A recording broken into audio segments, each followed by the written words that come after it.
বাড়িতে একটা আমলকি গাছ থাকলে মন্দ হয় না বলো। আমাদের বাড়ির এই বুড়ো আমলকি গাছটার বয়স অনেক বছর, আমার জন্মের আগের। আমি যখন ছোট ছিলাম তখন থেকেই দেখছি এই গাছে আমলকি হয়।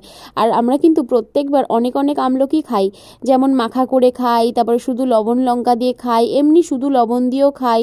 কেউ কেউ চাইলে চুলে মাখে, তারপরে এগুলোকে মোরব্বা বানিয়ে বা শুকিয়ে লবণ দিয়ে সারা বছরের জন্য স্টোর করে রেখে দিতে পারে। বাড়িতে বানানো আমলকির মোরব্বা কিন্তু খুবই টেস্টি, যেটা আমার বুনু বানায়। আর এই আমলকি তিনটে আমি খাবো কাঁচা লবণ দিয়ে, তার কারণ আমার যেহেতু শরীরটা ভালো না, তাই জন্য আজকে আর মেখে খাচ্ছি না। একটুখানি লবণে ডুবিয়ে একটা কামড় দিলেই বাহ, জিভে জল চলে আসছে আবার।